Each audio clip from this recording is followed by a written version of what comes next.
අද අපි කතා කරන්න යන මාතෘකාව ඇහුවම සමහර විට ටිකක් පුදුම හිතෙයි. හිතන්නකෝ එකම පවුලේ සහෝදරයෝ කීප දෙනෙක් එකම බිරිඳක් එක්ක විවාහ වෙලා එකම ගෙදර ජීවත් වෙනවා.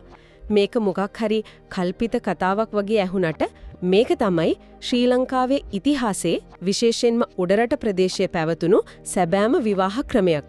ඒ කියන්නේ අදටත් බලපවත්වන උඩරට නීතිය යටතේ පිළිගත් සිරිතක්. ඔව්. ඒ සිරිතට කිව්වේ එකගේ කෑම කියලා.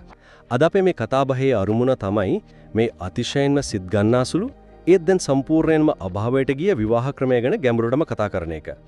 මේ ගැන හොයන්න අපි විකිපීඩියා ලිපියක්, කේම්බ්‍රිජ් විශ්වවිද්‍යාලයෙන් පළ කරපු පර්යවේෂණ පත්‍රිකාවක් වගේම සිංහලෙන් ලියවුණු ඓතිහාසික විමර්ශනයක් උත්. ඒ කියන්නේ මූලාශ්‍ර කීපයක්ම පෙරලා බලුවා. අපි හොයලා බලමු ඇයි මේ වගේ ක්‍රමයක් ඇති වුනේ? යටත් විජිත පාලනයත් එක්ක මේකට මොකද වුනේ? අන්තිමේදී මේක නැති වෙලා ගියේ කොහොමද කියලා. හරි. එයිලා අපි මේ කතාවේ මුල ඉඳන් පටන් ගමු නේද? හැමෝටම තේරෙන්න මුලින්ම සරලව කියමුකෝ මොකක්ද මේ උඩරට නීතිය කියන්නේ කියලා. උඩරට නීතිය කියන්නේ 1915 දී ඉංග්‍රීසීන් උඩරට රාජධානිය යටත් කරගන්න කලින් ඒ ප්‍රදේශවල ජීවත් වුණු සිංහල බෞද්ධ ජනතාවට ආදාළ වුණු චාරිත්‍රානුකූල නීති පද්ධතිය. ලංකාවේ අදටත් භාවිතයේ තියෙන තේසවලාමේ සහ මුස්ලිම් නීතිය වගේම මේකත් අපේ නීති පද්ධතියේම කොටසක්. ඒ කියන්නේ මේක ඉතිහාසයට විතරක් සීමා වුණ දෙයක් නෙවෙයි අදටත් බලපැවැත්වෙනවා. අනිවාර්යෙන්ම විශේෂයෙන්ම විවාහය සහ දේපල උරුමය සම්බන්ධයෙන් උඩරට නීතිය යටතේ ප්‍රධාන විවාහ වර්ග දෙකක් තියෙනවා. බින්න විවාහය සහ දීඝ විවාහය. බින්න විවාහයකදී සැමියා බිරිඳගේ ගෙදර පදිංචියට යනවා. ඒ නිසා බිරිඳට යාගේ පවුලේ දේපල උරුමය ලැබෙනවා. හැබැයි දීඝ විවාහයකදී බිරිඳ සැමියාගේ ගෙදරට යන නිසා එයාගේ පවුලේ දේපල උරුමය අහිමි වෙනවා. ඒ කියන්නේ රාජධානී කාලේ නීතියක් තාමත් මිනිස්සුන්ගේ දේපල අයිතිය තීරණය කරනවා. මෑතකදී මේ සම්බන්ධයෙන් ලොකු කතාබහක් ඇති වුණා නේද? ශ්‍රේෂ්ඨාධිකරණ තීන්දුවක් එක්ක. ඊට පස්සේ තාත්තගේ දේපලවලට උරුමකම් කියන්න බෑ කියලා. මේකෙන් පේනවා මේ ඓතිහාසික නීතිවල නූතන බලපෑම කොයිතරම් ප්‍රබලද කියලා. හරිම පුදුමයි. ඉතින් ওই නීති පද්ධතිය ඇතුලේ තමයි අපි අර කලින් කතා කරපු බහුපුරුෂ විවාහය එහෙමත් නැත්නම් එකගෙයි කෑම කියන සිරිතට නීත්‍යානුකූල පිළිගැනීමක් ලැබිලා තියෙන්නේ. හරියටම මේ ක්‍රමේදී එක බිරිඳකට සැමියන් කිහිප දෙනෙක් සාමාන්‍යයෙන් සහෝදරයන් හිටියා. අපේ සිංහල මූලාශ්‍රවලට අනුව මේක උඩරටට විතරක් සීමා වුණු දෙයක්ුත් නෙවෙයි.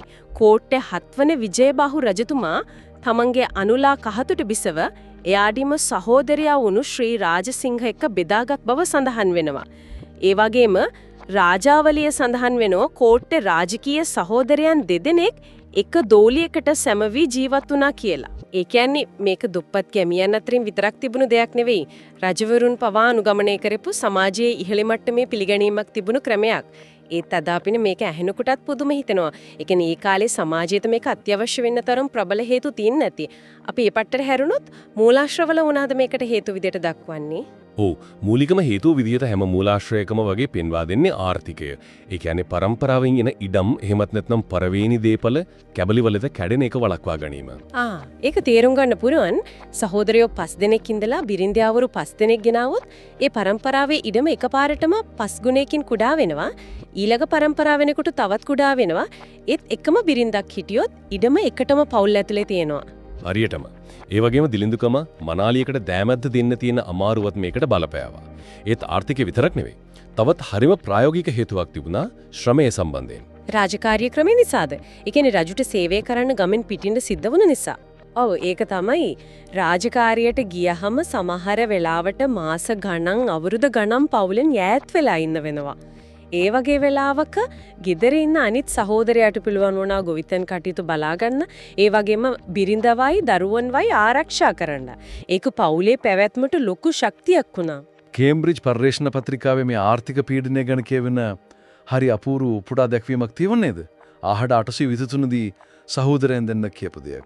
ඔව්, ඩිංගිරාල සහ මෙන්දුමරාල කියන සහෝදරයන් දෙන්න.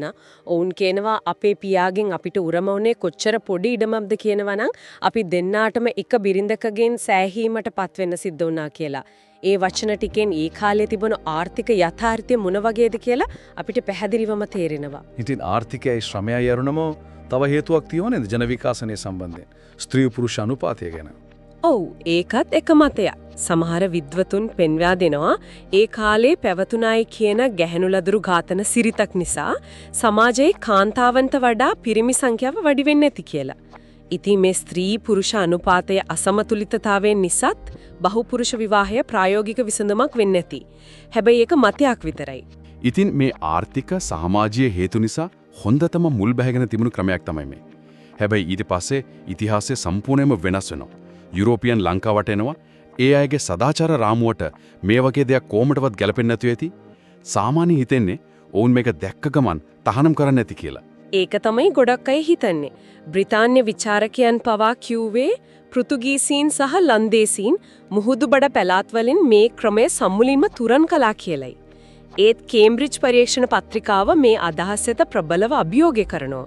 ඇත්ත කතාව ඊට වඩා ගොඩක් සංකීර්ණයි. ඒ කොහොමද ලන්දේසින් මේකට විරුද්ධුනේ නැද්ද? නිල වශයෙන් නම් දැඩිව විරුද්ධ වුණා. ලන්දේසි රෙප්‍රමාද සභාව සහ රෝම ලන්දේසි නීතිය මේක සැලකුවේ අගම්‍ය සේවනයක්. ඒ කියන්නේ ලේනෑකම් අතරේ ලිංගික සම්බන්ධයක් සහ පරදාර සේවනයක් විදිහට. 1773 දී නිකුත් කරපු ආඥා පනතකින් මේ වටි විවාහවලට දරුණු දඬුවම් පවා නියම කළා. ඒත් ඒ නීතිය පොතට විතරයි ප්‍රායෝගිකව උනේ හාත්පසින්ම වෙනස් දෙයක්. ඉතින් නිල වශයෙන් තහනම් කරලත් කොහොමද මිනිස්සු මේ සිරිත දිගටම කරගෙන ගියේ? ලන්දේසින් ඇස් වහගෙන තියද? ඒකට හොඳම උදාහරණයක් තමයි කේම්බ්‍රිජ් පත්‍රිකාව විස්තර වෙන 1975 දී වෙච්ච උසාවි නඩුවක්. මේක හරිම රසවත් සිදුවීමක්. බචෝඅප්පු කියලා කෙනෙක් එයාගේ අර්ධ සහෝදරයන් එක්ක ඉඩම් මාරුවලක පැටලෙනවා. හරි. ඉතින් ප්‍රශ්නේ මොකද්ද? ප්‍රශ්නේ තියෙන්නේ මේ හැමෝගෙම අම්මා එක කෙනෙක්, හැබැයි තාත්තලා 3 දෙනෙක්. ඒ කියන්නේ සහෝදරයන් 3 දෙනෙක් මේ අම්මගේ සැමියන් විදියට ඉඳලා තියෙනවා. නඩුව පටන් ගන්නකොට ලන්දේසි නීතියට බය කවුරුත් මේ බහුපුරුෂ සම්බන්ධය ගැන කතා කරන්නේ නැහැ.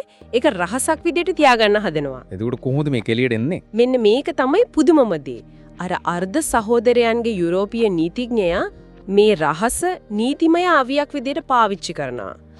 ඔහු උසාවියේදී තර්ක කරනවා මේ හැමෝගෙම අම්මා සහෝදරයන් 3 දෙනෙක් එක්කම එකවර සම්බන්ධයක් පැවැත්වුව නිසා මේ සියලුම දරුවන් ඒ තාත්තලා 3 දෙනාගේම දරුවන් ලෙස සැලකිය යුතුයි. ඒ නිසා මේ ඉඩම හැමෝටම සමානව බෙදිය යුතුයි කියලා. ඒ කියන්නේ නීතිඥයා Tamanගේ සේවාදායකයන්ගේම මවගේ විවාහය ඔවුන්ට වාසිදායක විදියට උසාවියේදී පාවිච්චි කරනවා. එතකොට උසාවිය මොකද කරන්නේ?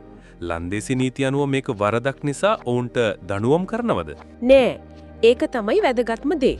උසාවිය ඔවුන්ට කිසිම දඬුවමක් දෙන්නේ නැහැ.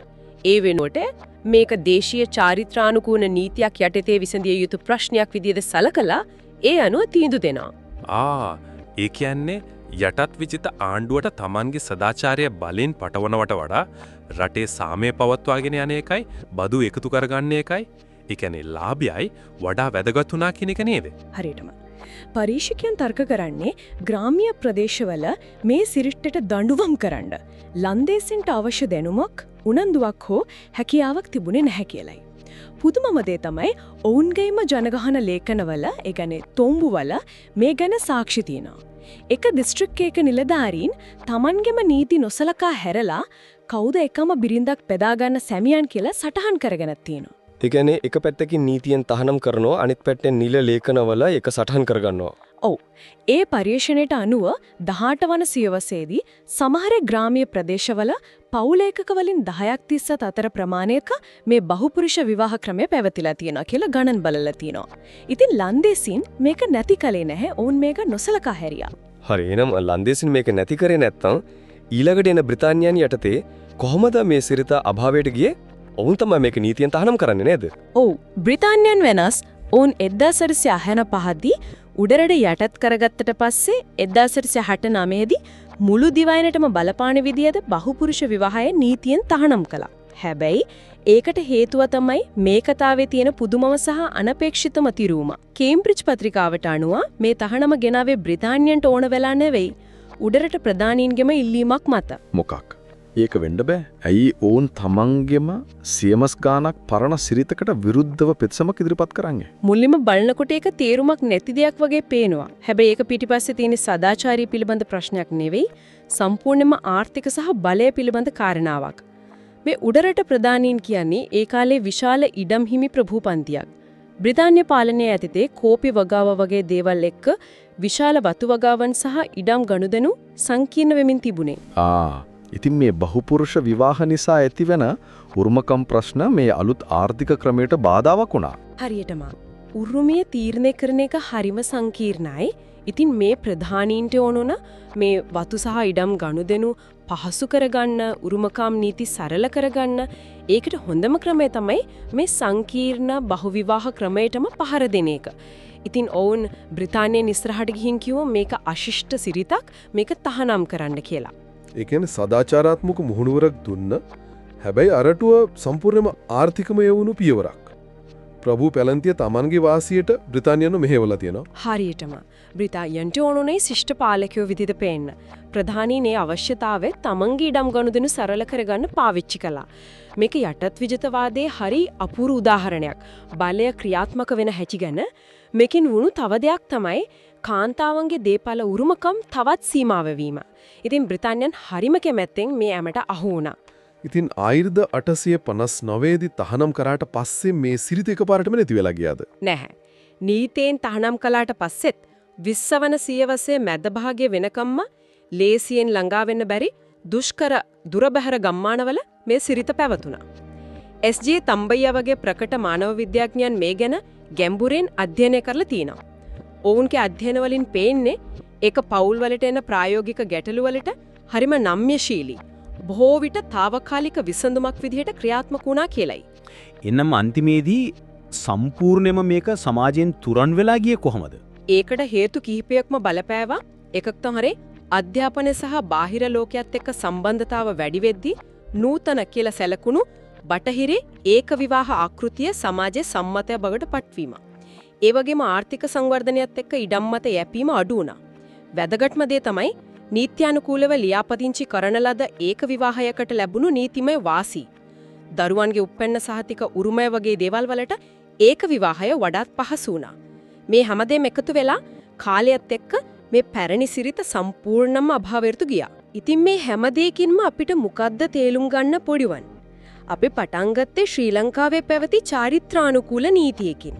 නමුත් අවසානයේදී අපි දැක්කේ ආර්ථිකය, යටත් විජිත බලය සහ දේශීය ප්‍රභූ පැලැන්තිය අවශ්‍යතාව එකට එකතු වෙලා ශ්‍රී ලංකාවේ පවුල කියන සංකල්පෙම ප්‍රතිනිර්මාණය කරපු හැටි. එක කාලයක මිනිසුන්ගේ පැවැත්ම සඳහා තිබුණු ඉතා සංවේදී ප්‍රායෝගික උපාය මාර්ගයක් අද වෙනකොට ඉතිහාසයට විතරක් සීමා වෙලා. ඒ වගේම මේක අපිට ගැඹුරින් හිතන්න දෙයක් ඉතුරු කරනවා. අපි සාමාන්‍ය නීතිය සහ සිරිත් විරිත් දකින්නේ වෙනස් නොවන ස්ථිර දේවල් විදිහට. ඒත් මේ කතාවෙන් පැහැදිලිවම පේනවා ඒවා නිරන්තරයෙන් සාකච්ඡාවට වෙනස් වීමට සහ බලකණ්ඩායම් වල අවශ්‍යතාවලට අනුව හැඩගැසීමට ලක් වෙන බව. උඩරට ප්‍රධානීන් තමන්ගේ ආර්ථික අරමුණට කරගන්න බ්‍රිතාන්‍යයන්ගේ ශිෂ්ටාචාරවත් කිරීමේ ආශාව කොයිතරම් සූක්ෂමව පාවිච්චි කළාද? මේකෙන් අපේ කාලයට තදාල ලොකු ප්‍රශ්නයක් මතුවෙනවා. අද අපි දකින්න නීති ප්‍රතිසංස්කරණ සහ සමාජ වෙනස්කම් පිටුපස ඇත්තටම ඉන්නේ කවුද? ඔවුන්ගේ ප්‍රකාශයටපත් නොකල සැබෑ අභිප්‍රායන් මොනව වෙන්න පුළුවන්ද?